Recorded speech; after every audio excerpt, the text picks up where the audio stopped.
तो very good evening मित्रों, friends और एडवांस बैच के एस्पिरेंट्स। तो पहले इसकी नीड क्या थी, ये किस कंसेप्ट के थ्रू, ये थोड़ा बताना आवश्यक है। क्योंकि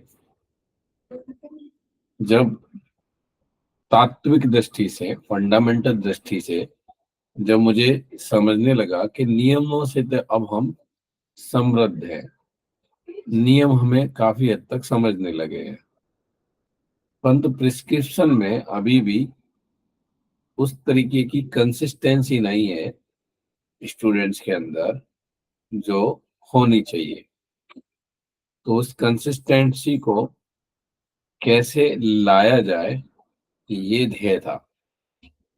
बहुत दिन से ये डिक्लेयर था प्रोग्राम, और इसे लॉन्च करने में काफी समय लगा। यानी पिछले साल भी जब लॉन्च हुआ था तो वो अपने निर्धारित टाइम से लेट ही लॉन्च हुआ, क्योंकि उसके पीछे का जो वर्क था और जो स्ट्रक्चर था उसको फाइनलाइज करने में, फिर उसको करके देखने में कि जैसा हम सोच पा रहे हैं वैसा होगा क्या। तो वो सब करते करते हमें 1 साल से अधिक हो गया, मतलब लगभग 13 महीने 14 महीने हो गए उस कोर्स को लॉन्च करके। और अब ये बैच जो है ना, जो अभी चल रहा है ना, उसके साथ हम बने हुए हैं लगातार। मतलब था तो 1 साल का, परंतु बहुत सारी संभावनाएं खुल गई, और उन बच्चों का सहयोग मिलने की वजह से हमने उसको बहुत एक्सटेंड कर दिया। और लगा कि अब इनकी जो इतनी बची हुई इच्छाएं हैं जो वो पूरी हो जाए, अब इसके लिए फिर एक नया कोर्स ना बनाना पड़े, इस उद्देश्य से कि मतलब इनकी जो तृप्ति है, जो समाधान है, वो इस कोर्स में हो जाना चाहिए, each and level, every level पे। तो ये बाद में ये पूरक था, यानी कॉम्प्लीमेंट्री में दिया गया कि जब तक लगेगा नहीं तब तक हम तुम्हारे साथ हैं। 1 साल का वो निर्धारित प्रोग्राम था, और उसके बाद उनको ये संधि दी गई, उनको ये हमारा अपने साथ लगातार रहने का सानिध्य दिया गया कि जो तुम कर रहे हो इस काम को, अगर तुम करते रहे तो ये तुम खुद निखर जाओगे। बल्कि हम जो ह्यूमैनिटी के लिए करना चाहते हैं उसमें हमारे जो छोटी सी टीम है वो हम कम पड़ जाते हैं, तो वो शायद पूरा हो पाएगा और मैं शायद ये जीवित रहते देख पाऊंगा। इस उद्देश्य से वो 12 जो स्टूडेंट्स आए, उन्होंने, काफी अच्छे स्टूडेंट मिले मुझे पहले बैच में, जिन्होंने बहुत अच्छे से मेहनत की, और वो अभी भी किए हुए हैं। जैसे कहा अक्षर सहे पालन किया। नतीजा ये है कि उनके केस प्रेजेंटेशन की स्टेट आई, और वो सिर्फ प्रेजेंटेशन नहीं, क्योंकि अब उनमें वो स्थापित हुआ कि अब उन्हें नियम पता है। अब उन्हें ये पता है कि कहाँ से क्या चीज करनी है। उन्हें नियम के साथ साथ केवल वो एक छोटी सी अंडरस्टैंडिंग नहीं है, अब उन अंडरस्टैंडिंग को वो लोग वेरीफाई कर पा रहे हैं। कि मेडिसिन की जो अंडरस्टैंडिंग, सबसे बड़ी मुश्किल ये थी कि मेडिसिन को जो हमने मैथमेटिका से और रिपर्टरी से समझा है, वो एक बड़ी विडंबना है हमारे लिए कि हम उसको जिस तरीके से हम समझे हैं मेडिसिन को, उस तरीके से ही पढ़ के देना चाहते हैं, क्योंकि हमारे रूटीन में आ चुका है कि इसका ये स्टेट है, इसका ये स्टेट है, ये ऐसी मेडिसिन है, ये मेडिसिन है। और हमने काफी सुना भी है, कभी कॉलेज टाइम में, कभी सेमिनार्स में, कभी वेबिनार्स में, कभी सिंपोजियम में, कभी सीएमई में, इस तरीके के, कभी आईसीआर में, इस तरीके के प्रोग्राम चलते रहते हैं। जिससे क्या होता है कि हमें सूचनाएं मिलती रहती हैं। इन सूचनाओं को हम कभी भी ये कहने कहने की स्टेट में नहीं होते हैं कि ये वैलिड है, क्योंकि जब तक वो वेरीफाई नहीं होती, जब तक वो अनुभव में नहीं आती, जब तक वो प्रमाण में नहीं आती, तब तक उन सूचनाओं को हम सिर्फ सूचना ही कहते हैं। इवन हैरीमन सर की किताब भी एक सूचना ही है। उसे जीने वाला व्यक्ति जो था वो तो लिख के चला गया। अब हम यही देखने की कोशिश करते हैं कि कोई ऐसा व्यक्ति है जो इसे जीता हो किताब के अनुसार। जैसे हमारे धर्म की पुस्तकों में बहुत कुछ अच्छी बातें हैं, परंतु जीने वाले लोग नहीं मिलते। ज्यादा शास्त्र को प्रमाण बताते हैं, परंतु शास्त्र प्रमाण है कि व्यक्ति प्रमाण? एक्चुअली में उसको जीने वाला ही प्रमाण होता है, शास्त्र सिर्फ सूचनाएं होती है। तो हमें हैनीमैन सर ने केवल शास्त्र नहीं दिया, हमें हैनीमैन सर ने क्या दिया? पहले हमें ह्यूमन बॉडी की समझ दी कि भाई एक ह्यूमन बॉडी को देखा कैसे जाए। फिर हमें दी कि ह्यूमन बॉडी में जो चल रही भौतिक रासायनिक क्रियाएं हैं, जो रिएक्शंस है, जो रिस्पॉन्सेस है, जब कोई स्टिमुलस होती है तो उसके बाद जो रिस्पॉन्सेस होते हैं, यानी हमारा लाइफ फोर्स, हमारा वाइटल फोर्स, हमारा वाइटल प्रिंसिपल कैसे रिस्पॉन्स करता है, उसकी समझ दी। यानी जो शाश्वत है, जो प्रकृति में मौजूद है, जो हमारे बाद भी रहेगा, आपके बाद भी रहेगा, उसकी समझ दी हमको।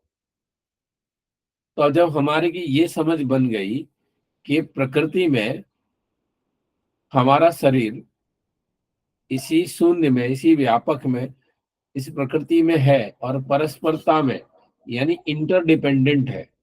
परस्परता में जिया बिना ये नहीं होता। कोई भी व्यक्ति चाहे कितना भी खुद को इंडिपेंडेंट कह ले, परंतु वो सच में इंटरडिपेंडेंट ही है, क्योंकि इस व्यवस्था में कोई भी इंडिपेंडेंट दिखता नहीं।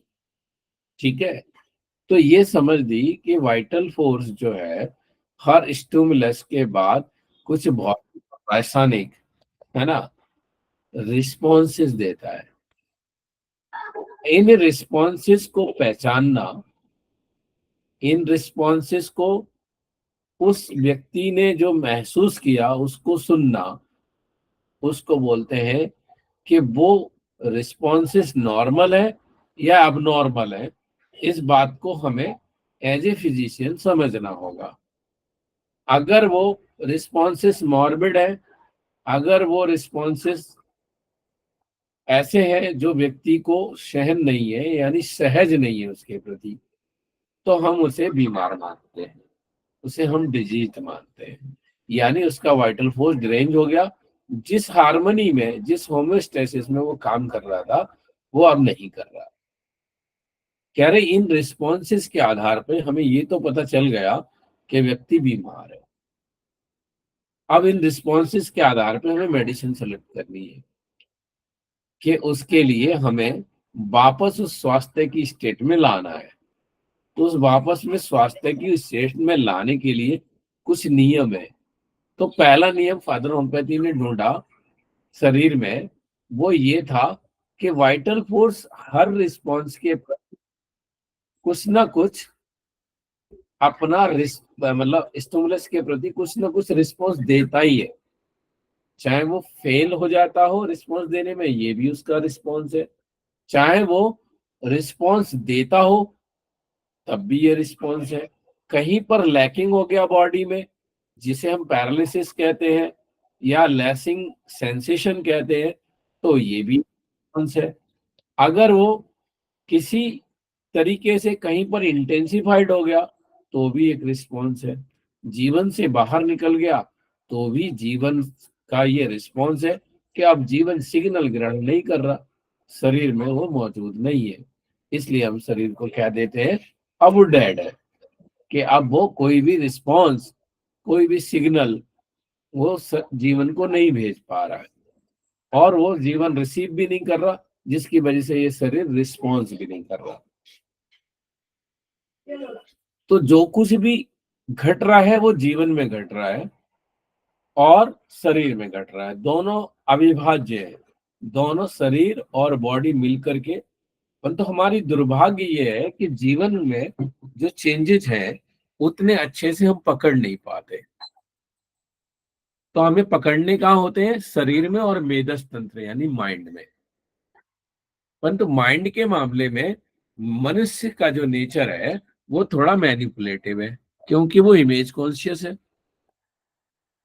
और बॉडी के मामले में वो थोड़ा ओपन है, थोड़ा इजी है, पर्सनल ऑर्गन को छोड़ करके बाकी सब जगह थोड़ा इजी है। क्यों खींच रहे हो उसको, मतलब आगे बैठ के रहने दो, जाओ तुम यहाँ से। तो जीवन के प्रति जो रिस्पॉन्स है और शरीर के प्रति जो रिस्पॉन्स है वो एकदम डिफरेंट है। परंतु इस जीवन ही इसको चला रहा है, इस शरीर को टिकाए रखने के लिए वाइटल प्रिंसिपल ही चला। प्रिंसिपल वर्ड क्यों यूज किया, थोड़ा सोचने की बात है। प्रिंसिपल का मतलब होता है कि वो नियम, नियंत्रण और संतुलन से बंधा हुआ है। जब वो नियम, नियंत्रण और संतुलन में नहीं दिखता तब वो जो महसूस करता है वो असहज होता है, जिसे हम डिजीज कहते हैं। जब वो नियम, नियंत्रण और संतुलन में होता है तो वो होता है जिसे हम हेल्थ कहते हैं। ठीक है, तो सहजता है क्या है, हेल्थ है, और असहजता जो है वो बीमारी है। तो ये प्रिंसिपल का मतलब ही है कि वो नियम, नियंत्रण में और संतुलन में है कोई चीज, और इसलिए वो होमोस्टेसिस कह लो या फिर जो भी हार्मनी कह लो। यानी नियम का मतलब क्या है, लॉज, रूल्स। नियंत्रण का मतलब क्या है, कंट्रोल। और हार्मनी का मतलब है कि रिदम है। जीवन में जब तक रिदम है, जीवन में जब तक रिदम है तब तक वो जीना अच्छा लगता है, जीना अच्छा लगता है। और जीने जीने में जब रिदम नहीं होती तो हमें जीना सुहाता नहीं, अपने ही जीवन से ऐसा लगने लगता है कि ये कैसा जीवन है, ऐसे भी कैसे जिया जाएगा।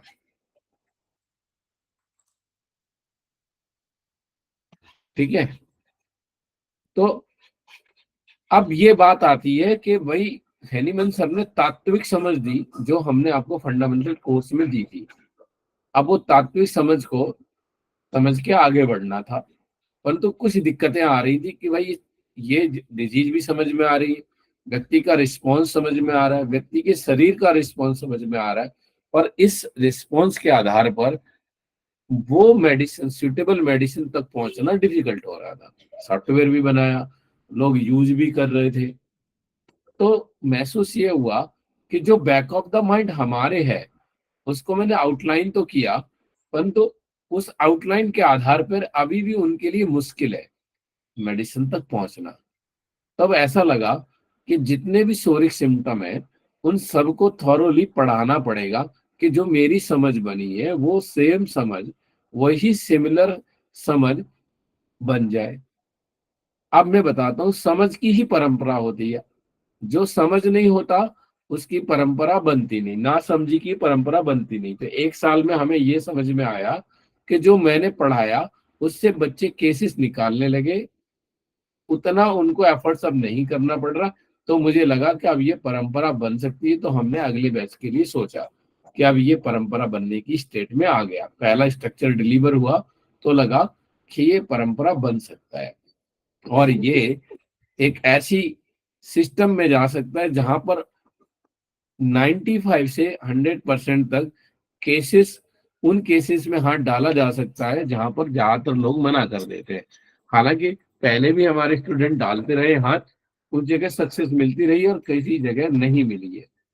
परंतु अगर हम मियाजमेटिक सिम्टम्स का अध्ययन थॉरोली कर लें कि जिस दृष्टि से, अब दृष्टि कैसी चाहिए, दृष्टि चाहिए सत्य की। सत्य क्या है कि हैनीमैन सर ने जो सत्य देखा, वस्तु स्थिति सत्य, वस्तुगत सत्य, यानी और वस्तु सत्य, यानी जो चीज उन्होंने देखी सत्य के रूप में, उस चीज को हम भी देख पाए। क्योंकि जब हम वही देख पाएंगे तभी हम एक समान होंगे, तभी हमारे जो प्रिस्क्रिप्शन होंगे वो समान होंगे, और जिसकी हम अपेक्षा कर रहे हैं कि हम कंसिस्टेंसी के साथ साथ हमारे प्रिस्क्रिप्शन एक हो, क्योंकि हम एक स्टेट में दो मेडिसिन नहीं होनी चाहिए, डिफरेंट आते हैं। तो इसका मतलब है कहीं तो समझ का फर्क है, तात्विक लेवल पे समझ में फर्क है, और फिर व्यवहारिक में भी समझ है। तब कोई चीज का, जब कोई आवाज आई, आवाज मतलब हम आ ओम की आवाज आई या कोई भी आवाज आई, उस आवाज से हमने अक्षरों का निर्माण किया। अक्षरों का निर्माण से हमने शब्दों का निर्माण किया।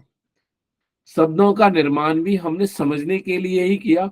उन शब्दों से हमने, शब्दों के कुछ अर्थ होते हैं, और उन अर्थों से, उन शब्दों के अर्थों से हमने कुछ सेंटेंसेस बनाए, उनके भी कुछ अर्थ निकले। इसी तरीके से कहते हैं कि छोटी छोटी यूनिट्स मिलकर के एक समझ बनी। तो एनिमल सर ने टुकड़ों में करके एक रिदम में हमारे लिए दिया, फिर भी हम कम पड़ गए उन्हें समझने में। तो क्या था वो रिदम? कि एनिमल सर कह गए कि भाई, अगर करेक्ट मेडिसिन का सिलेक्शन करना है तो आपको ऑर्गेनल सबसे बेस में रखना होगा। ऑर्गेनल के बाद अगर आपको फंडामेंटल से मिनिमम चाहिए, तो म्याजम की समझ और क्रॉनिक डिजीज की समझ को सबसे ऊपर रखना होगा। उसके बाद म्याजम में सिम्टम्स की जो लिस्टिंग है ना, उन उसको आपको समझना होगा अच्छे से। और जब सोरिक सिम्टम्स की लिस्टिंग को अगर आप समझ पाएंगे, पर उन सिम्टम्स को पेशेंट्स में देख पाना और उन्हीं सिम्टम्स को मेडिसिन में देख पाना, ये दोनों जब तक कार्य नहीं आते, तब तक आपके लिए बड़ा मुश्किल है कि आप सिमिलिमम तक पहुंच पाए। हुआ ये कि हमने आउटलाइन खींची फंडामेंटल्स में, परंतु ये मुश्किल रहा सबके लिए कि इसकी तह तक पहुंचने में हमेशा, या हम कहते हैं कि पता तो है, परंतु जब हम करने की बारी आती है तो हम करते नहीं, या हम कर नहीं पाते, या हमसे हो नहीं पाता।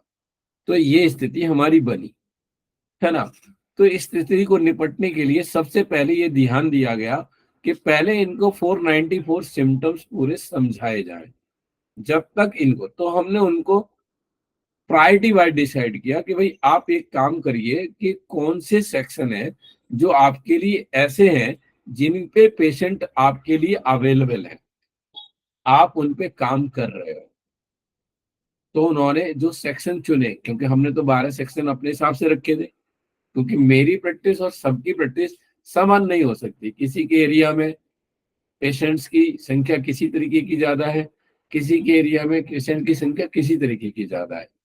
तो हमने कंसेंसस देख करके, हमने सभा विधि से ये डिसाइड किया कि इतने सेक्शन जो मैंने पब्लिश किए, उसमें से कौन से सेक्शन के सोरिक सिम्टम्स आप पहले पढ़ना चाहते हो, और उसके बाद फिर मेडिसिन का स्टडी उनमें करना चाहते हो। तो इस तरीके से हमने वो काम शुरू किया और उनकी रिकॉर्डिंग शुरू की कि उन सोरिक सिम्टम्स को पहले समझ लिया जाए, और फिर उनको मेडिसिन में ढूंढने का तरीका बताया जाए कि कैसे हम मेडिसिन में ढूंढेंगे और कैसे पेशेंट्स में ढूंढेंगे। तो इस तरीके को हमने डेवलप कर लिया और हमने सब लोगों के सामने अभी ले आया। अभी वो वेल प्रूव्ड है। मतलब आप पहले अगर आते तो हम एक्सपेरिमेंट के दौर में थे, अब वो एक्सपेरिमेंट पूरा हुआ। ठीक है। तो अब इसका जो स्ट्रक्चर है, पहले तो जो मूलभूत स्ट्रक्चर था उस पे जाएंगे, फिर हम जो व्यवहारिक स्ट्रक्चर है उस पे बात।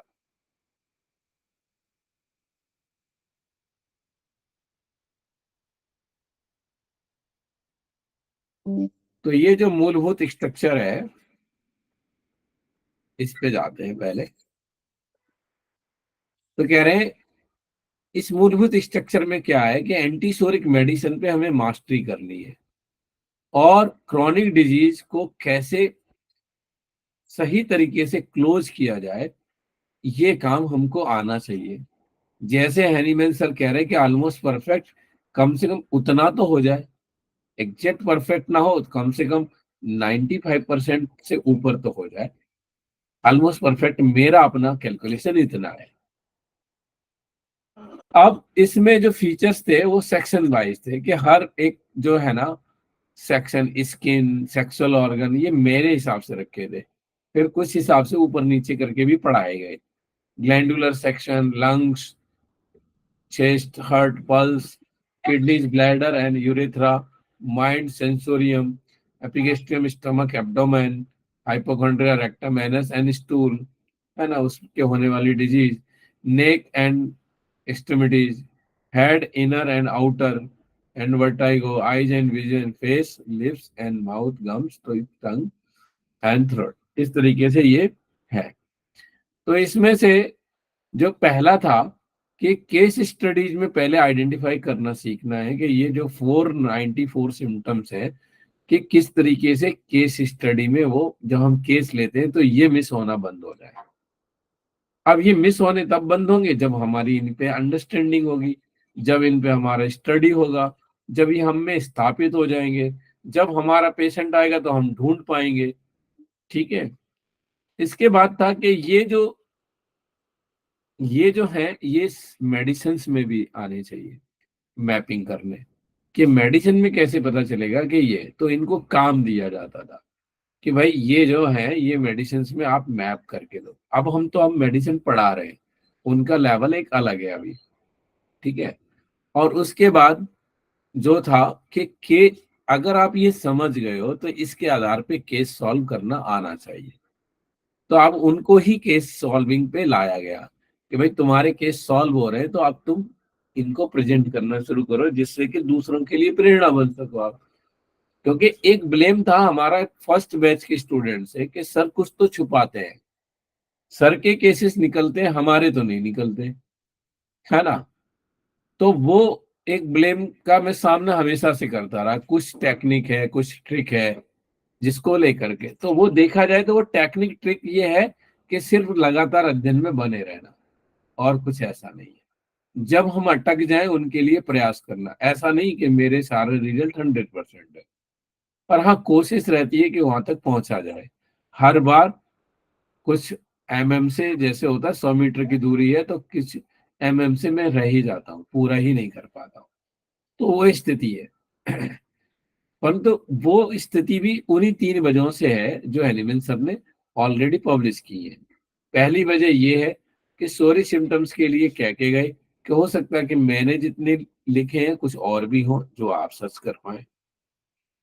और दूसरी वजह है कि हम कहीं रेमिनेंट ऑफ सॉरी सिम्टम्स रह जाते हैं, वहां से पेशेंट्स को हम फुल्ली क्योर ना कर पाए, उन रेमिनेंट से वापस रिकरेंस हो जाए।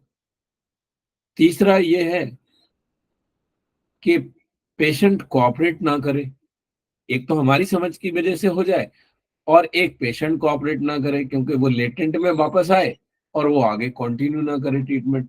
इवन खुद हमारे जो स्टूडेंट्स हैं आप सब लोग, उन सबके साथ भी वही हाल है कि जब सिचुएशन आउटबस्ट होती है या आउटब्रेक होती है तो वो ट्रीटमेंट ले लेते हैं, और जैसे ही वो ठीक लगने लगता है उन्हें लगता है वो क्योर हो जाता है। यानी ये देखने का जो दृष्टि है, अभी जैसी सृष्टि वैसी दृष्टि का मतलब है कि सत्य जैसा है वैसे देख पाना। तो इसका मतलब कि हनीमैन सर ने जो कहा कि वो हम नहीं देख पा रहे, ये हमारी हमारी समस्या है, ना कि है उस गुरु की समस्या है। तो हमने ये कोशिश की कि किसी भी तरीके से ये होना मांगता, जो मेरे से हो रहा है वो सब में होना चाहिए। तो सही में एक और गलत में हम अनेक तब तक बने ही रहेंगे जब तक हमारे मतभेद खत्म भी नहीं होंगे। हम एक मत तभी होंगे जब हमें भी, हम सबको एक जैसा काम आएगा, जब हम एक जैसी मेडिसिन निकाल पाएंगे, जब आपके केस और हमारे केस बराबर से ठीक होंगे। इस उद्देश्य से इस कोर्स को डेवलप किया गया, और मुझे अभी कहने में दिक्कत नहीं है कि ये काफी हद तक सफल है। और इसकी जो कमियां थोड़ी बहुत होंगी भी तो वो जो आगे आगे दूर होती जाएंगी, क्योंकि डिलीवरी का जो इम्प्रोवाइजेशन होना है, ना कि स्ट्रक्चर का, स्ट्रक्चर वही है। तो डिलीवरी के इम्प्रोवाइजेशन में अब ये सुधार हुआ है कि अभी जो बैच है आप लोगों का, उस बैच में क्या होने वाला है कि 3 वीडियो आपको रिकॉर्डेड है जो हमने उनके साथ काम करके तैयार की हैं। तो 3 वीडियो हर वीक आपको मिलेंगे सुनने को, यानी आपको फ्राइडे, सैटरडे और संडे को ये 3 वीडियो मिलेंगे, एक दिन के लिए एक वीडियो। और इनको सुनने के बाद, इन रिकॉर्डिंग को सुनने के बाद आपके कुछ प्रश्न होंगे जैसे हम लोग पहले करते थे इन बच्चों के साथ तो हमने डायरेक्ट किया है, तो हम आपके प्रश्नों को सॉल्यूशन करेंगे क्योंकि इन्हें हमने पढ़ाया है, वही रिकॉर्डेड वीडियो आपको दे रहे हैं। ठीक है, उसमें कुछ डिस्कशन भी मिलेंगे आपको साथ में, क्योंकि पढ़ाना और डिस्कशन साथ साथ हुआ है। इसके बाद भी कुछ समझ रह जाती है तो आप मंडे को हमसे पूछेंगे, मंडे के सेशन में मॉर्निंग 7:30 से। तो वो लोग जो पुराने बैच के हैं वो भी अवेलेबल रहेंगे, उनको भी ये कहा गया है कि जो डिस्कशन हुआ है 3 वीडियो आपको भी सुनना है और आप अपनी समझ भी प्रस्तुत करनी है, यानी आपका कितना बेहतरीन हुआ है पहले से ये समझ में आएगा, उसकी गहराई आपको समझ में आएगी कि आप जब प्रस्तुत करोगे और वो जो प्रस्तुत करेंगे तो उसका अंतर भी समझ में आएगा कि ये लोग थोड़ा पहुंच गए और हमें अभी पहुंचना बाकी है। तो हम ये बैच साथ साथ चला रहे हैं। ठीक है, मतलब उन बच्चों का रिवाइज होगा और आपका फर्स्ट टाइम होगा। इसके बाद 3 दिन का जो कार्यक्रम है, उनके 4 दिन के कार्यक्रम में से 1 दिन कम किया आपके लिए, है ना, कि जिसमें आप व्यक्त हो पाए, अपनी तकलीफों को रख पाए। और बाकी के 3 दिन के प्रोग्राम में हमने क्या किया है कि जो अभी चल रहा है मेडिसिन पढ़ाने का, वो हम, क्योंकि इससे अगर हम वो स्ट्रक्चर पूरा पढ़ाते बैठे तो लगभग 1 साल लग जाएगा आपको यहाँ तक आने में। तो हमने किया कि कम से कम इतने समझदार तो आप हैं कि चीजें, क्योंकि उनके सानिध्य में रहोगे, उनके साथ रहोगे तो उन्होंने क्या क्या किया उनसे मुलाकात होती, क्योंकि उसी ग्रुप में आप जा रहे हो, तो उनके सानिध्य से ये पता ही चलता रहेगा कि अगर मान लो समझ में नहीं आया, कोई चीज कर रहे हैं, तो उनके साथ भी डिस्कशन होगा, क्योंकि हमने उनके 2 ग्रुप ऑलरेडी बनाए हुए हैं और अलग से उनके पर्सनल स्टडी ग्रुप के। अभी क्या स्ट्रक्चर रहता है कि वो लोग आपस में पहले डिस्कस करते हैं और डिस्कस करने के बाद वो अगले दिन प्रस्तुत होते हैं। जैसे कि आज का डिस्कशन हुआ, वो डिस्कशन पे कोई ना कोई सारांश रखता है, अपनी समरी रखता है कि ये चीजें कल डिस्कस हुई थी, मुझे ये समझ में आया। और कुछ ना कुछ हम उन्हें टॉपिक भी देते रहते हैं, जैसे अभी हमने इनको, 1 मिनट, कोई ज्वाइन करना चाह रहा है, जैसे अभी हमने टॉपिक दिया है सोरा पे लिखने को, कि सोरा पे अल्टीमेट डेफिनेशन, अल्टीमेट उसका यूज, ये सारा लिख करके पहले एक एक से लिखवाया, फिर एक ग्रुप से कहा कि भाई अब तुम मिलकर के एक कंबाइंड डॉक्यूमेंट बनाओ, फिर दोनों ग्रुप मिलकर के अभी मंडे को, मंडे को तो नहीं, ट्यूसडे को होगा क्योंकि मंडे से तो आप आ रहे हो, तो ट्यूसडे को वो क्या करने वाले हैं, वो प्रस्तुति देने वाले हैं कि सोरा की समझ, है ना, 2 ग्रुप की अलग अलग कैसे है, फिर उसका अमल गवेषण होने वाला है। आपको लगेगा कि ये सोरा की जो समझ है, इसको प्रस्तुत करने के लिए इनको लगभग, मीना मौजूद है, मीना शायद ज्वाइन की हुई है ना पुराने बैच की, मीना आप हैं क्या? Yes sir. कितना दिन लगा है इसको, आपके ग्रुप को इसे तैयार करने में? सर ये तो आपने दिया था, हमको लग रहा है 10 दिन 15 दिन पहले ही सोरा पे। तो एक फिर सब सोरा को डिफाइन करने में और समझने और समझाने में इतना समय लग सकता है, that is the research based work. तो हर एक काम को इसी तरीके से लिया गया, इनको केस टेकिंग पर पूरा हमने पढ़ाया, एक एक एफोरिज्म। अब इन पे केस टेकिंग पर अपनी प्रस्तुति करने को बोला, अपनी मदर टंग में, चाहे इंग्लिश में, मतलब बात समझ में आनी चाहिए, ना कि इम्पोर्टेंट है कि आप माध्यम, माध्यम इतना इम्पोर्टेंट नहीं है जितना समझना इम्पोर्टेंट है। तो ये लोग आगे केस टेकिंग पे, तो वो साथ साथ में आपको मिल जाने वाला है, इनके किए हुए मेहनत का फल आपको मिलेगा। साथ साथ इनके साथ आप लगोगे, थोड़ी स्पीड बढ़ानी पड़ेगी क्योंकि थोड़े आगे निकल गए, इनके साथ आपका रिकवरी होगा, फास्ट होगा। अगर हम उसी क्रम में जाएंगे तो आपको ये मिलने में टाइम लगेगा, क्योंकि उन्होंने बहुत समय लगाने के बाद उन्हें ये मिला है। तो ये है। इसके बाद 3 दिन हम जो रेगुलर मेडिसिन पढ़ रहे हैं, अभी हमने आर्सेनिक कंप्लीट किया है, आर्सेनिक में हम इनको देते हैं पढ़ने को, और उस पढ़ने के बाद इनकी जो क्वेरीज होती है, उन क्वेरीज को हम स्पष्ट करते हैं, डिटेल्स करते हैं, जिससे कि मेडिसिन समझ में आए। उसमें से कुछ हिस्सा हम हैरिंग से भी पढ़ा रहे हैं, 1 साल के बाद हमें लगा कि कुछ हिस्सा ऐसा है जो हेरिंग से भी इन्हें पता होना चाहिए कि इस मेडिसिन का वैल्यूज क्या है। तो मेडिसिन की जब वैल्यूज हैनीमन सर के अकॉर्डिंग सेट हो जाएंगी तो मेडिसिन सेलेक्ट करना थोड़ा आसान हो जाएगा। तो ये वो तरीका है कि मैथमेटिक के आधार पे, मेडिसिन को थॉरोली आधार पे, मेडिसिन का वेट के आधार पे, मेडिसिन का स्पीड के आधार पे, कई आयामों से हमने इन्हें मेडिसिन समझाने का प्रयास किया जिससे कि स्लिप ना हो। तो ये इसका स्ट्रक्चर है। इसके में कोई क्वेरी बनता है आपका, या कोई लेट ज्वाइन किया है उसको नहीं समझ में आया है, तो आप मुझसे पूछ सकते हैं, है ना। और इसका रिकॉर्डिंग अवेलेबल रहेगा, किसी का लेट रहा है तो वो अपना सुन सकता है। तो किसी का कोई क्वेरी है तो पूछ लीजिए इस स्ट्रक्चर को लेकर के, इस शेड्यूल को लेकर के। रोज 7:30 बजे आपको ज्वाइन करना है। इन आपको अलग अलग 2 ग्रुप में समायोजित किया जाएगा, और एक टेलीग्राम ग्रुप है जो कंबाइंड है, जो एडवांस बैच के लिए है। तो टेलीग्राम में आप ग्रुप में जो कुछ भी अब तक हुआ है उसका एक्सेस आपको मिल जाएगा।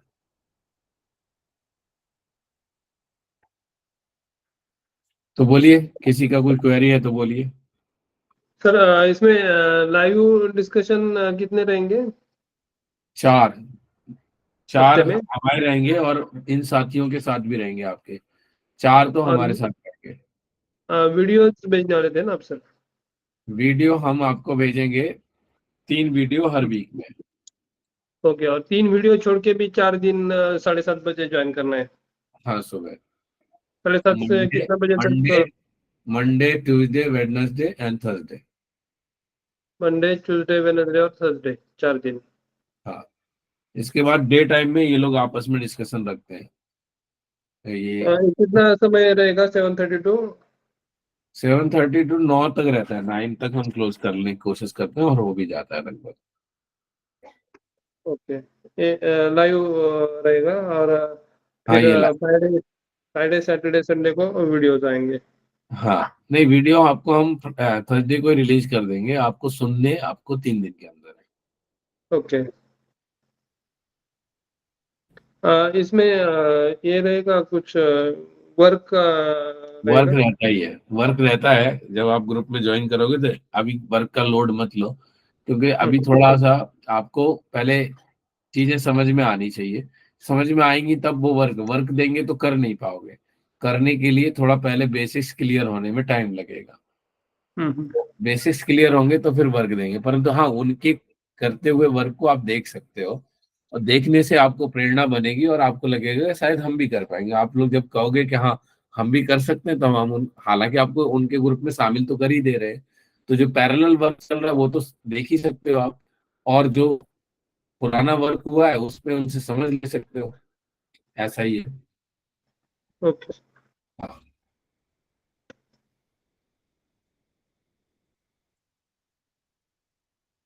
और कोई क्वेरी किसी का?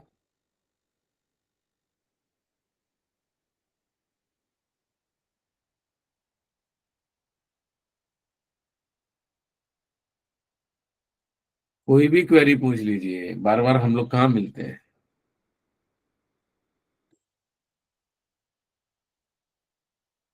बोलिए। Sir good evening sir. Good evening. Sir don't mind, generally generally हम लोग अब तक जो प्रेजेंटेशंस देखे हैं अर्लियर बैचेस के, वो 16 केसेस ही देखे हैं सर, जैसे क्रॉनिक डिजीजेस है।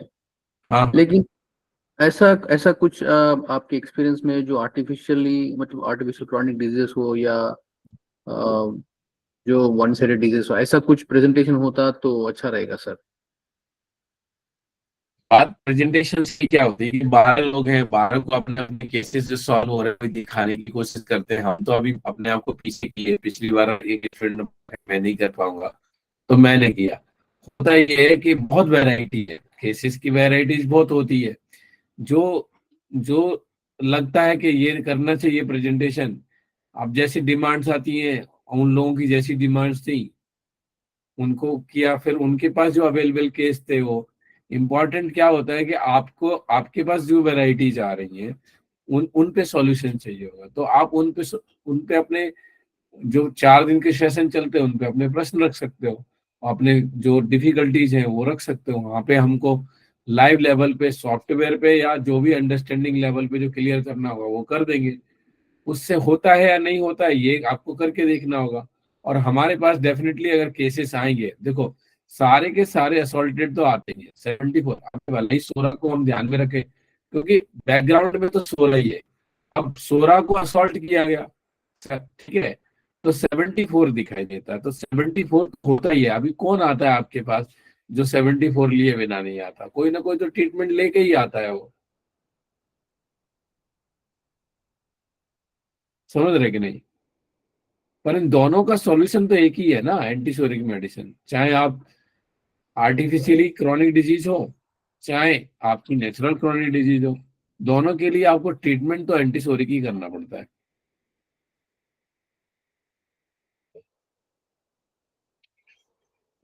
ऐसा लगता है कि कुछ और ट्रीटमेंट बनता है इसके अलावा आपको?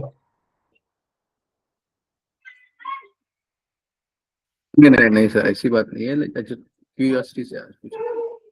क्यूरोसिटी क्या होता है कि कोई भी डायबिटीज वाला पेशेंट 10 साल से डायबिटीज को लेके आ रहा है, तो वो 74 है ही है ना, वो मल्टीटेड ही है, असॉल्टेड ही है, हाँ, एलोपैथिक ट्रीटमेंट के साथ ही आया हुआ है। हाँ, इस बात पे थोड़ा सा ध्यान जा सकता है कि जो डिमार्केशन लाइन है उसे क्लियर किया जाए, क्योंकि वो समझ के लिए थोड़ी गहराई की जरूरत होती है। गहराई कैसी होती है कि अगर सोरिक सिम्टम्स आप पकड़ पा रहे हो, है ना, और अभी हमारी एक और समस्या है जो हम सबको समझनी चाहिए।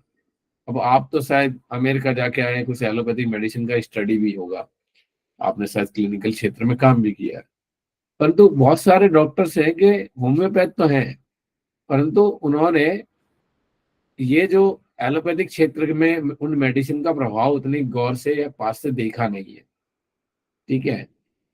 तो हैनिमन सर क्या कह रहे हैं, म्याजम में यही कह रहे हैं कि अगर हम सोरा को मिस हैंडल करें या फिर हम नेचुरली मिस हैंडल करो, चाहे आप आर्टिफिशियली मिस हैंडल करो, है ना, जिसको हम बोलते हैं कि नेचुरली लगा लिया कोई क्रीम पाउडर, नेचर का ही कोई प्रोडक्ट लगा लिया, कहते हैं वाइटल फोर्स अपने आप में कैपेबल नहीं है उसे ठीक करने में। यानी और कोई भी क्रीज, मतलब आप किसी भी तरीके का खाना खिला दो, कुछ भी कर दो, वो अपने आप में तो केपेबल है ही नहीं। तो वाइटल फोर्स को आपको वापस जगाने के लिए ट्रीटमेंट तो सिमिलिमम करना ही होगा, चाहे कुछ भी कर लो, चाहे आपकी नॉन एंटीसोरिक से जगा लो, चाहे एंटीसोरिक से जगा लो। पर क्रोनिक डिजीज, ऑलरेडी जानते हो कि क्रोनिक डिजीज या आर्टिफिशियल क्रोनिक डिजीज, बिना नेचुरल क्रोनिक डिजीज के मिस हैंडलिंग के आर्टिफिशियल क्रोनिक डिजीज भी बनती नहीं है, समझ रहे कि नहीं? पहले तो अभी शरीर बीमार नहीं है, शरीर हमारा सुखी है, हमने कभी डॉक्टर को दवाई नहीं ली, तो पहली बार मुझे कुछ सेंसेशंस होंगे जो मुझे डिसएग्रीएबल हैं, जो जो मुझे बीमारी के लगेंगे, तभी मैं डॉक्टर के पास जाऊंगा ना। तो मेरा कुछ ना कुछ एलोपैथी से इलाज होगा, फिर मुझे लगेगा कि चलो होम्योपैथ को दिखाऊं। तो बिना मतलब कोई भी नेचुरल क्रोनिक डिजीज के ऊपर आर्टिफिशियल क्रोनिक डिजीज ही आती है मिस हैंडलिंग पे, या उसे छोड़ देने पर भी नेचुरल डिजीज अपना स्वरूप बढ़ाती रहती है।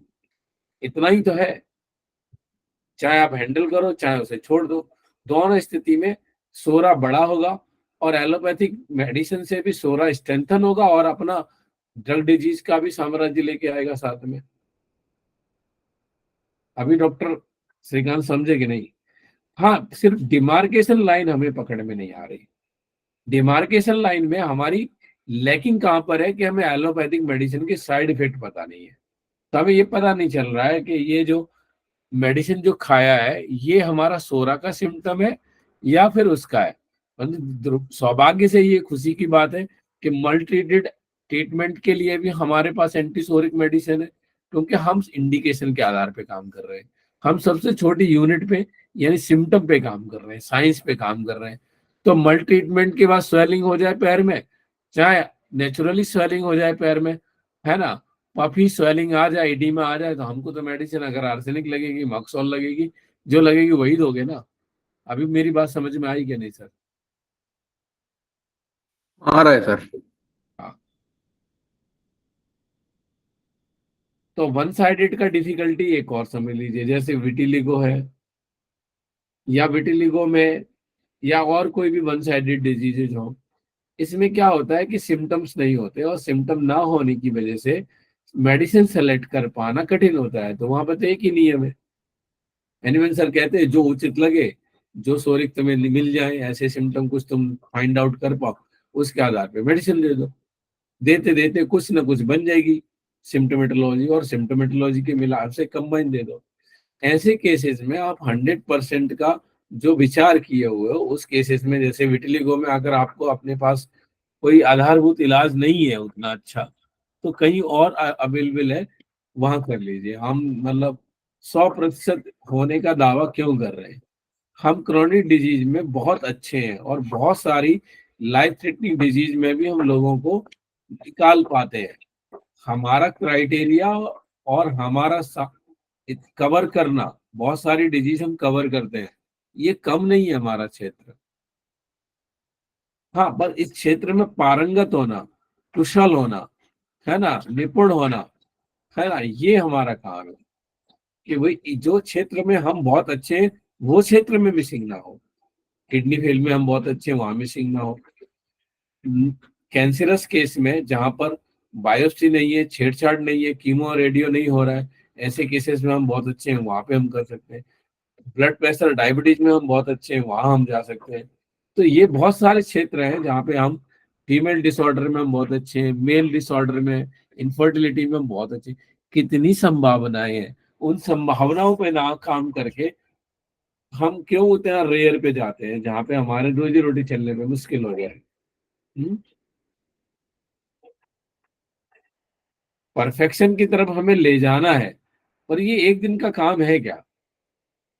एक क्षेत्र में अगर आप मान लीजिए स्किन का ही क्षेत्र ले लें, तो स्किन के क्षेत्र में आप परफेक्ट डॉक्यूमेंट कितने साल में प्रस्तुत कर देंगे? अंदाज बता रहे, चलो एक ही पे आपको रिसर्च दे दी जाए कि आप ये कहने की स्टेट में आ जाएं कि हमने हर डिजीज की सुटेबल मेडिसिन यहाँ पे ढूंढ ली है, हर डिजीज ठीक होती है, जितने केसेस आपके पास आए वो सब ठीक कर लिए आपने। इस स्टेट में आने के लिए एक सेक्शन में आपको कितने साल लग सकते हैं डॉक्टर साहब, बताइए अंदाज से?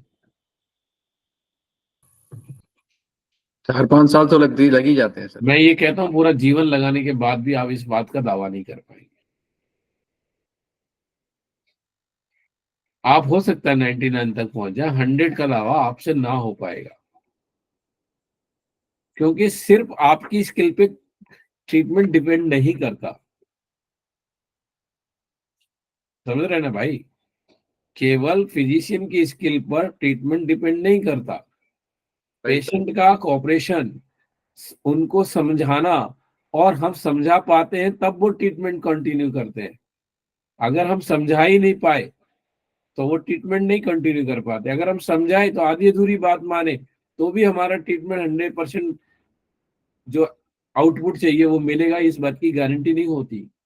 क्योंकि हमने ये देखा है कि अपने स्टूडेंट को जो बताया, 6 महीने बाद पूछ लो उसको तो वो 6 महीने बाद बताने की स्टेट में नहीं होता, या बताता है तो वो उस लेवल का साउंड नहीं होता कि वो उतने साउंड से बता पाए। तो मुझे ये समझ में आता है कि इंफॉर्मेशन करेक्ट होने के बाद भी वो उसी तरीके से स्टैब्लिश नहीं हो पाती, उसका रीजन मैं बता देता हूँ।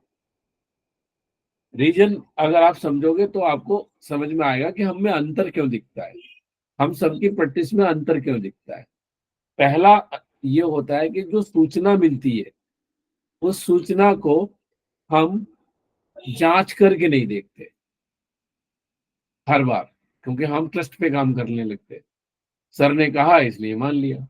हैनीमैन सर का नेचर ऐसा नहीं था, वो कहते, वो जांचते थे, जांचने के बाद उसे कार्य व्यवहार में लाते थे। जांचना मतलब है कि लॉजिक लेवल पे, कंसेप्ट लेवल पे उन्हें पट रहा है कि ये बात तो सही है, पर वो इतने से नहीं मानते थे। ये उनकी अंडरस्टैंडिंग तक तो ठीक था, पर अंडरस्टैंडिंग से आगे का मतलब था कि वो उसे एक्सपेरिमेंट में लाते थे, करके देखते थे। करके देखने का मतलब है अपने कार्य व्यवहार में। अप्लाई करके देखना। अप्लाई करने के बाद क्या होता था, कंफर्मेशन आती थी, एविडेंसेस आते थे, प्रमाण आते थे, उन प्रमाणों से अनुभव बनते थे। उन अनुभवों के आधार पे वो कहते थे कि हाँ ये सही बात है, क्योंकि ये बंदे को जो मैंने पढ़ा, 97 ऑब्जर्वेशन और खुद का अनुभव दोनों को मिला के उन्होंने दावा किया कि क्रॉनिक डिजीज सोरा का मिस हैंडलिंग से यही होता है, या उसे छोड़ दो तो यही होता है। तो इसके लिए उन्हें 12 साल लग गए इस बात को समझने में और समझाने में। वो तो इतने जीनियस थे और इतने डिवोटेड थे, है ना, तब। और उन्हें ये लगा भी नहीं होगा कि जो मैंने काम इतनी आसानी से कर दिया है 12 साल में, तो हो सकता है आने वाले बच्चे तो अच्छे से समझ ही रहेंगे, क्योंकि उन्होंने लिख भी दिया था। और तो वो सूचना ही थी ना, क्योंकि किसी ने उसको करते हुए नहीं देखा। पढ़ाई है ना हम सब लोगों ने, कोई मिला कि उस सूचना के आधार पे, द क्रॉनिक डिजीज के आधार पे कोई ऐसा डॉक्टर जीने में मिला जो जीता हो। क्योंकि म्याजम की पूरी डेफिनेशन बदल डाली लोगों ने, म्याजम का एप्लीकेशन ही बदल डाला। हाँ, और इस वजह से किसी को लग ही नहीं रहा था कि विश्वास के योग्य हनीमैन सर ने जो कहा है वो सत्य भी है कि नहीं। तो ये मुश्किल है। तो क्या होता है कि हमारे अनुभव में नहीं आता, तब तक क्या होता है कि हम एक नहीं हो पाते।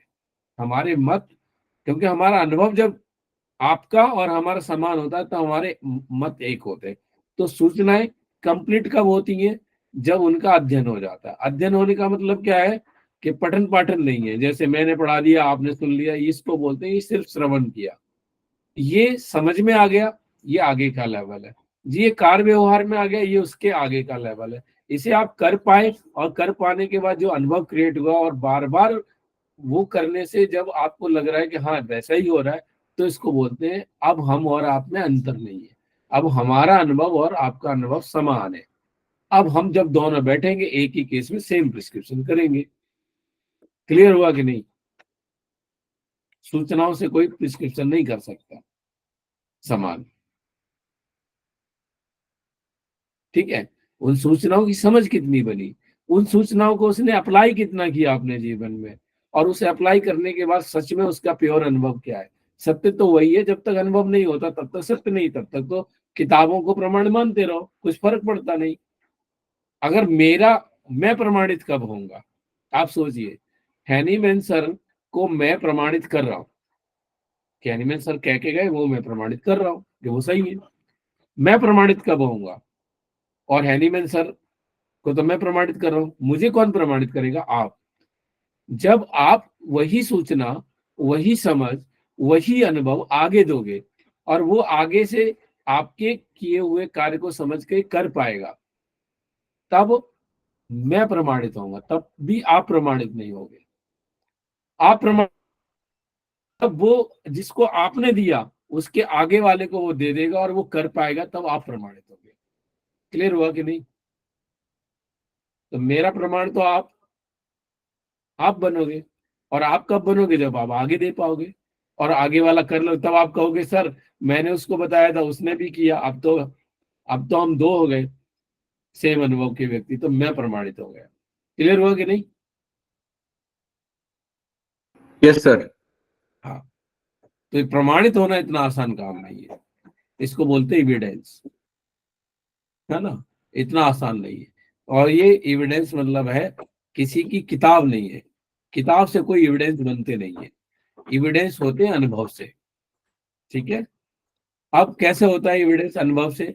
जब प्रमाण आ जाता है तब उन प्रमाणों के आधार पे विश्वास बनता है, और विश्वास के आधार पे जो चाहो वो क्रिएट कर सकते हो स्ट्रक्चर, क्योंकि अब विश्वास है कि आपको पता है कि ये तो ऐसे ही होता है।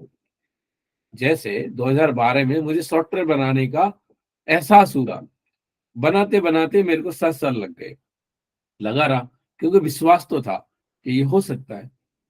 ठीक है, वो उतना परफेक्ट नहीं होगा टेक्नोलॉजी लेवल पे, और बहुत सारी कमियां हो सकती हैं उसमें, बट सिलेक्शन क्राइटेरिया के लिए जो मुझे वस्तु चाहिए थी वो बन गई। तो उसे मुझे 7 ईयर्स लग गए उसको अस्तित्व में लाने के लिए। परंतु मैं इसके लिए मुझे क्या क्या झेलना पड़ा अपने परिवार में और अपने आसपास के लोगों ने, वो पागल भी कहा लोगों ने। मैंने जब ये एडवांस कोर्स का स्ट्रक्चर किया था उसमें से 12 लोगों ने एक्सेप्ट किया, है ना, तब ये प्रमाण नहीं था। परंतु अगर यही लोग, अगर आप में ये सूचनाएं जो हमसे मिली उनको समझ करके उन्होंने यूज किया है, उनका अनुभव में आया है, अगर ये सूचनाएं आपको देंगे और आपको लगेगा ये तो काम कर रहा है, तब मैं प्रमाणित होऊंगा एडवांस कोर्स में। अभी भी एडवांस कोर्स में मैं प्रमाणित कब होऊंगा? जब आप लोग भी कर पाएंगे, यानी आपका बैच जब कर पाएगा तब वो प्रमाणित होगा। फंडामेंटल में मैं प्रमाणित हुआ, इसमें मुझे प्रमाणित होना अभी बाकी है, एक बैच और निकलने के बाद ये प्रमाणित होगा। इसलिए हमने इसको क्या किया, कनेक्ट कर दिया। पहले हम क्या करते थे, सेग्रीगेट रखते थे बैच, हमने कनेक्ट कर दिया कि ये जो कुछ भी है परकोलेट होकर के उधर जाना मांगता है। अगर वो परकोलेट होकर उधर जाएगा नहीं, क्योंकि मैं अकेले कितना दे सकता हूँ, सबके अनुभवों से बात वाइड हो जाएगी, गहरी हो जाएगी। बोलिए नीलोफर, आप कुछ कहना चाहते हैं? नहीं सर। आप अनम्यूट किए ना, इसलिए बोल। तो अभी कुछ समझ में आ रहा है? देखो, एक बात क्लियर है, एडवांस बैच मतलब लगातार स्टडी। लगातार स्टडी में मजा आना, कब आएगा मजा? जब आपको सत्य दिखेगा और सत्य को प्रमाणित होते, यानी अपने अनुभव में होते देखोगे, तो ये फिर बोरिंग नहीं लगेगा, पढ़ना मजा आएगा पढ़ने में। इसलिए इन लोगों को लगातार है, ये एक दिन भी मिस नहीं करते, सिर्फ बीमारी या जेन्युइन प्रॉब्लम्स को छोड़ करके सभी लोग हैं। अभी मीना तो फंडामेंटल बैच को करके तुरंत ही उसने एडवांस किया।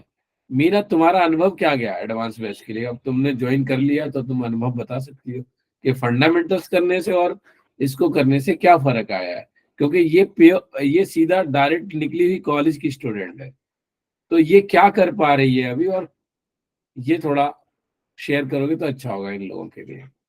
Meena please. Yes sir, hello everyone. Sir, मेरा ये अनुभव है कि जब फंडामेंटल की, तो वो आउटलाइन जो आपने खींचा वो मतलब समझ में आया, लेकिन उतना इंटरनल नहीं गया, क्योंकि पढ़ाई की कंटिन्यूटी नहीं रही।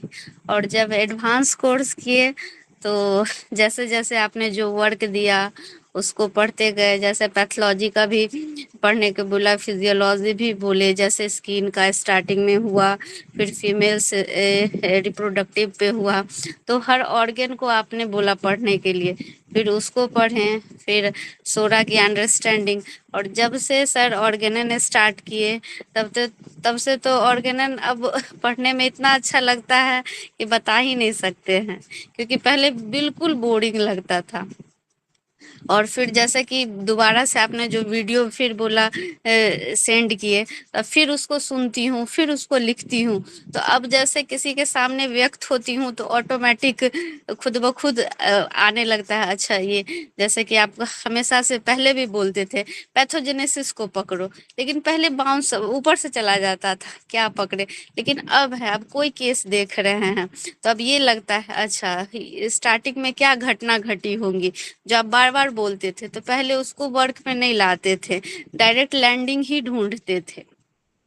तो अब ये समझ में आ रहा है कि अब हम किस वे में जाना है, क्या सर्च करना है। जैसे कि अब जैसे आर्सेनिक का माइंड सिम्टम पढ़े, फिर से सर आज जैसे कि आपने प्रेगनेंसी पढ़ाया, पार्चुरेशंस, तो अब जैसे अब ऑटोमेटिक, जैसे आज मेरे फादर ही कुछ पूछ रहे थे तो वही बोले कि हमेशा क्लास रहता है, हम बोले हाँ, तो वही बताए उनको कि ऐसे सर मेडिसिन पढ़ाते हैं, जैसे कोई पेशेंट एकदम शांत है तो हम उसके लिए क्या वर्ड्स यूज़ करेंगे, जैसे कि ट्रैंक्विली आपने वर्ड्स बताया था, तो जैसे कि कोई एकदम शांत अवस्था में चला जाता है, जैसे ये समाधि लेता है, तो ये वर्ड सब की फैमिलियरिटी अब बन रही है। तो ये एडवांस का सर ये बेनिफिट्स है। और स्टडी का और आपने जो वर्क देता है, तो अब ये नहीं लगता है कि बोझ है कोई काम। अब घर भी है, परिवार भी है, सबको देख के तब भी टाइम निकाल के नहीं, पढ़ना ही है, पढ़ना ही है। तो और ऑर्गेनन के प्रति फिर से ये जो भी सब्जेक्ट्स हैं और केस टेकिंग, कैसे हमें केस लेना। अब कोई केस लेते वक्त अब माइंड में ये आता है, अच्छा यहाँ ये एफोरिज्म अप्लाई होगा, यहाँ पे अब ये एफोरिज्म अप्लाई होगा, यहाँ पे शांत रहना है। जैसे आज हम लोगों का सर ये एफोरिज्म बाय जो ग्रुप डिस्कशन में दो दो कर रहे थे, तो आज 104 तक सारा कंप्लीट हो गया है ग्रुप डिस्कशन में। तब सब अपनी अपनी बातें रखी, तो सबका थॉट प्रोसेस जानने को मिला, और फिर जो समस्याएं थी फिर आपसे चर्चा कर लेते हैं। पहले सर आपसे हेजिटेशन होता था, लेकिन अब ऐसा नहीं होता। अब जैसे छोटी भी समस्या है, अच्छा सर से पूछ लेंगे। तो एडवांस कोर्स का ये बेनिफिट्स है, और आने वाले जो भी सर लोग आ रहे हैं तो उनको भी बेनिफिट्स मिलेगा, क्योंकि यहाँ पे अब हेजिटेशंस का बात ही नहीं। अब यही है कि बस सीखना है हमें सर से, और रिजल्ट्स भी आ रहे हैं सर। और जैसे कि आज एक दो पेशेंट्स में डायबिटीज़ के, तो वही डायबिटीज़ के सर मैं सिम्टम्स देख रही थी, तो फिर माइंड में आया अच्छा सर से अब ये पूछ लूँगी कि डायबिटीज़ पे अगर एक सिम्टम्स आए कि पेशेंट्स बताता है कि बहुत भूख लगती है, बर्दाश्त नहीं होता है। अब उसी को फिर अब सोडिक सिम्टम्स में जाके ढूंढी, अच्छा केनाइन हंगर है, रेवनेस हंगर है। तो पहले सोडिक सिम्टम्स को उल्टाती भी नहीं थी सर, लेकिन अब कोई केस करने से पहले अच्छा सोडिक सिम्टम्स को देखूंगे। और मेरा तो अभी सर बिगनिंग ही है ये केसेस। तो मैं आ रही थी सर लखनऊ से, तो ट्रेन में ऐसे ही मेरे एक पेशेंट, वो डॉक्टर ही थी, बात हुई। तो फिर उसने बोला मैम आपसे मैं ट्रीटमेंट लेना चाहती हूँ। तो फिर उसने अपना ट्रीटमेंट लिया, फिर उसने अपने बेटे का, हस्बैंड का, फिर अपनी मदर का, फिर आज फिर सर उसने मुझे एक एक्जिमा, नेल एक्जिमा का भी केस दिया, तो उसको इम्प्रूवमेंट मिले।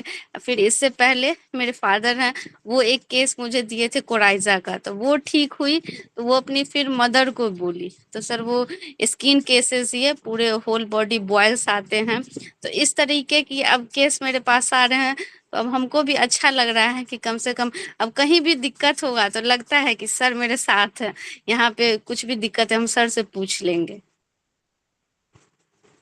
तो ये सब सर बेनिफिट्स है मुझे मिला है एडवांस कोर्स से, और आने वाले जो भी है उन सबको मिलेगा। धन्यवाद सर। बहुत बढ़िया, धन्यवाद। तो ये हमने पहले हम कैसे थे, गुरु और शिष्य के रूप में थे, हमने वो गुरु और शिष्य की परंपरा तोड़ दी। हमने कहा हम परिवार है, परिवार में हम एक दूसरे के सहयोगी हैं, मुसीबत में हम हमेशा खड़े रहे। तो हमने क्या, भी हमारे जाने के बाद ये परंपरा बनी रहे। तो पहले क्या होता, सेपरेट बैच होते थे, तो परंपरा बनने का टेंशन आता था मुझे, बनेगी कि नहीं। तब ये साथ में लगातार लोग जुड़ते रहेंगे, परकुलेट होता रहेगा। और इनका इनका क्या है, इनका व्यवहार में आ रहा है, ये बता पा रहे हैं। तो इनको मुझे सुन करके इतनी प्रेरणा नहीं मिलती। क्यों, कारण क्या है, उन्हें लगता है इन्होंने इतना पढ़ा इसलिए आता है, कोई बड़ी बात थोड़ी। परंतु जब अपने ही साथी सहयोगी अच्छा करते हुए, अच्छा बताते हुए नजर आते हैं, तो वो प्रेरणा अलग लेवल की होती है। वो अलग है कि यार ये कर सकते हैं तो मैं भी कर सकता हूँ। तो हमने इसे फैमिली बनाया। इनको कहा कि भी आप फैमिली में जैसे रहते हो वैसे फैमिली में रहो, एक दूसरे को केयर करो। कोई एब्सेंट हुआ है तो उसको पूछो, भाई आज कोई तो मुसीबत रही। इन लोगों ने एक दूसरे के काम भी किए। मतलब हमने आने का अनिरुद्ध को काम दिया, अनिरुद्ध को कोई प्रॉब्लम हो गई, जिन्होंने इन्होंने उनका काम किया है। जब ये प्रॉब्लम्स में आते हैं तब वो लोग मिलकर, तो ये हमारे सहयोग की भावना हुई। काम नहीं रुकना चाहिए, किसी का काम की वजह से ये रुक नहीं जाना चाहिए। तो इस तरीके से ये जो है ना, अब हम एक डॉक्यूमेंट है केस टेकिंग पे पब्लिश करने वाले हैं। वो डॉक्यूमेंट इनके सहयोग से ही आ रहा है, कि इनका सहयोग नहीं होता तो मैं जो लिख रहा हूँ, मैं जो बता रहा हूँ, वो मुझे ऐसा ही लगता था कि वो मेरी समझ है। पर वो मेरी समझ, मैं काम कर लेता हूँ इसलिए है, परंतु ये समझ अब 12 लोगों में समान बन गई, और ये लोग उस केस टेकिंग में वैसे ही काम कर पा रहे हैं। तो एक डॉक्यूमेंट पब्लिश करने वाले हैं हम जल्दी। तो वो डॉक्यूमेंट आप लोगों के लिए वो एक ऐसा वो होगा, चेकलिस्ट होगा कि शायद हमने ये काम किया है कि नहीं। और वो सरल भाषा में होगा एक तरीके से, कि हनीमैन सर ने तो अपनी बात कही ही है, परंतु हमने ये कोशिश की है कि वो हम तक पहुंच भी जाए, क्योंकि वो पहुंच नहीं रही पढ़ करके हनीमैन सर के। तो हमने इनको एफोरिज्म पढ़ाने इसलिए शुरू किया केस टेकिंग के, और हमने इनको रोक दिया कि भाई हम आगे की ऑर्गेनल नहीं पढ़ाएंगे। जब तक कि आप जो पढ़ाया है उसका एक डॉक्यूमेंट प्रस्तुत नहीं कर देते। यानी अब इनके हाथ से जब डॉक्यूमेंट आएगा तब ऑर्गेनाइज चालू होगी।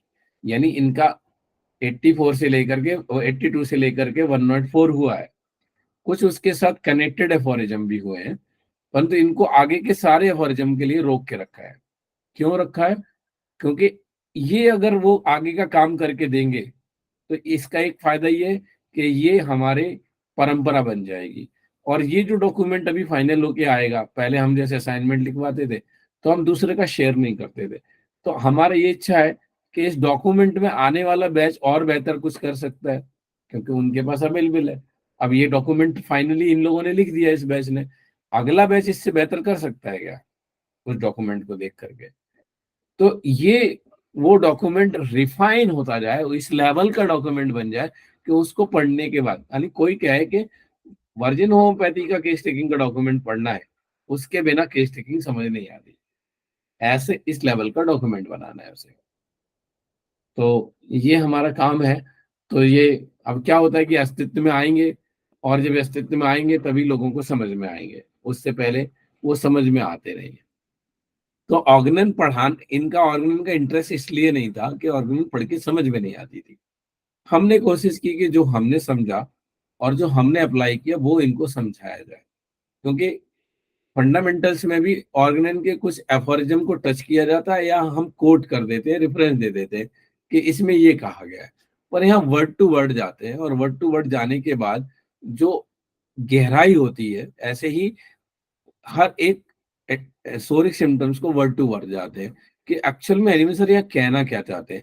फिर ये समझाते हैं कि अगर ये पैथोजेनेटिक सोरिक सिम्टम है तो इसका लैंडिंग कहाँ तक जा सकता है। कि सोचिए आंखें बंद करके, और ये काम बखूबी हैरिंग ने किया है। अगर देखा जाए लैंडिंग मुझे आती है तो इस वजह से आती है कि मैंने हैरिंग को भी डॉक्टर निकम के यहाँ जब मैं था तब मैं पढ़ता था, मेरा हैरिंग पहले से ही स्टडी में था।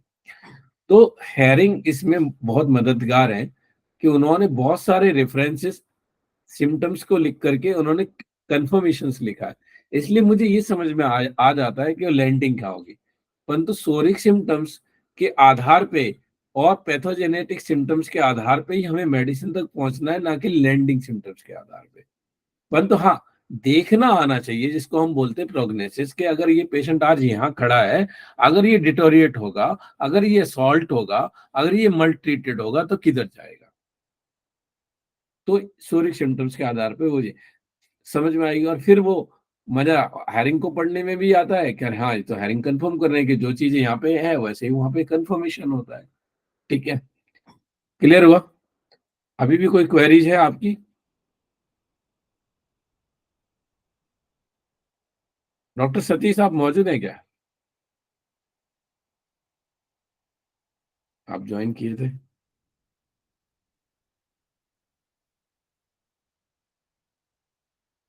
लेफ्ट किए लग रहा। एक और थे एडवांस बैच के, वो ज्वाइन किए थे, हमें लग रहा था कि उनका भी एक्सपीरियंस सुनने को मिलेगा तो अच्छा। खैर आप ज्वाइन तो किए हैं आप तो आप। डॉक्टर अनिरुद्ध है। हाँ अनिरुद्ध है, डॉक्टर अनिरुद्ध। ये हाँ इनकी एक कहानी, इनके ये आए। डॉक्टर अनिरुद्ध आप हैं, पहले आवाज दीजिए।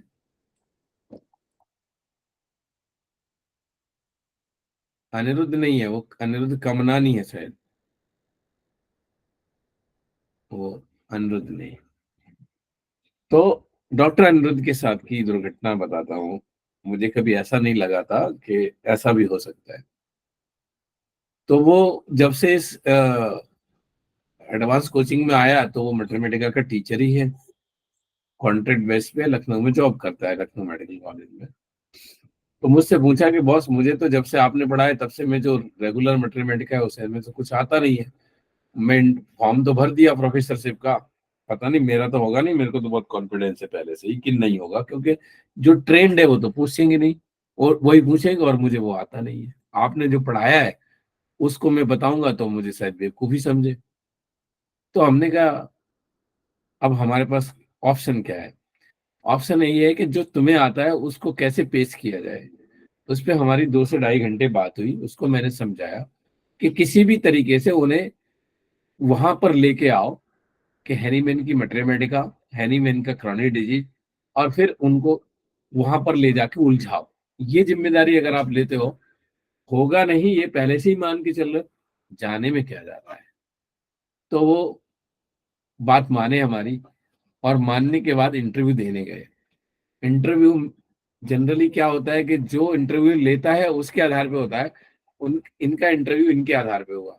इन्होंने किसी तरीके से उन्होंने क्वेश्चन पूछा मैथमेटिका पे कुछ, तो इन्होंने उनको फंडामेंटली करेक्ट किया कि इस तरीके से हेनीमैन सर ने कहा नहीं है ना। तो ये इसका अभ्यास करना ही गलत है। ये बात बोला तो उन्होंने रेफरेंस मांगे तो इन्होंने रेफरेंस बताने शुरू कर दिए। रेफरेंस बताने शुरू किए तो कुछ कलकत्ता के पढ़े हुए 2 इंटरव्यूअर थे, उनको इंटरेस्ट आने लगा, और उसके इंटरेस्ट की वजह से उनका इंटरव्यू 14-15 मिनट जो चला, उसमें ये लगातार उनको अपनी इसमें ले आए, मैथमेटिक हैनीमैन सर की जो एंटीसोरिक मेडिसिन की वैल्यूज में।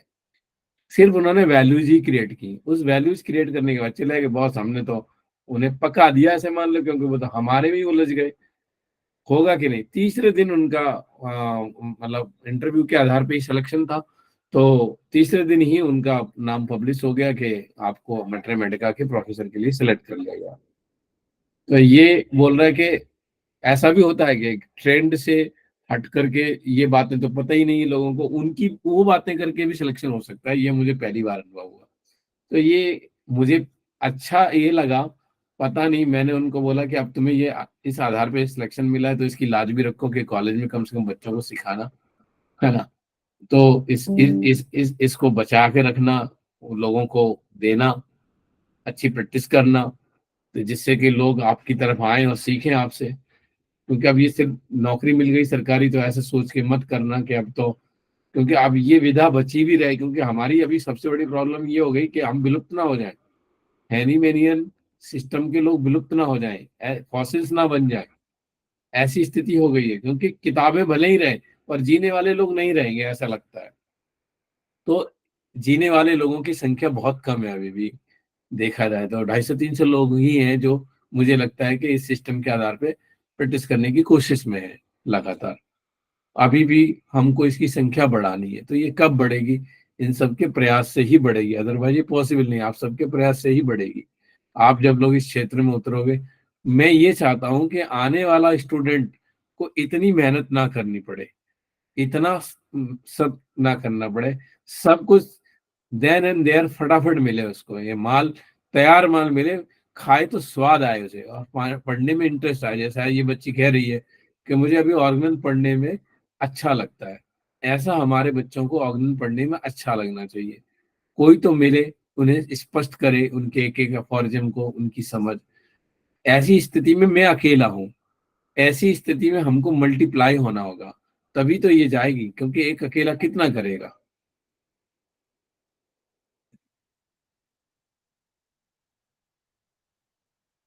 तो और कोई क्वेरी है किसी का?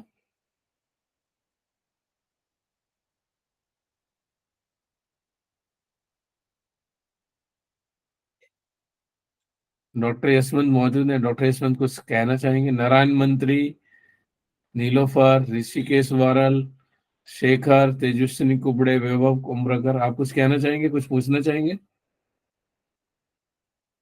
अनम्यूट कर लीजिए। बहुत दिन से आप लोगों की आवाज भी नहीं सुनी, इसी बहाने आपकी आवाज सुन लेंगे।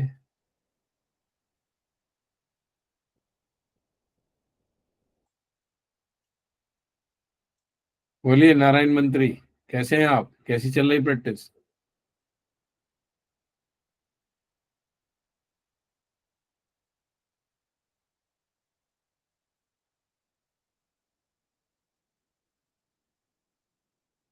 ये ऋषिकेश वरल मतलब ये क्या वो है, वर्षा है क्या? डॉक्टर वर्षा या पुष्पा, मुझे एग्जैक्टली नाम याद नहीं आ रहा। डॉक्टर अलगुर, आप बोलिए कुछ। हाँ सर, ठीक हाँ, चल रही है प्रैक्टिस सर। अच्छे है ना। हाँ कुछ क्वेरी एडवांस कोर्स से रिलेटेड? नहीं सर, देख। ठीक है, तो हम फिर आज का सत्र, आपकी कोई क्वेरी नहीं है तो यहीं समाप्त करना चाहेंगे। हैरीमैन सर के प्रति श्रद्धा और कृतज्ञता के साथ आज का सत्र यहीं समाप्त करते हैं। धन्यवाद।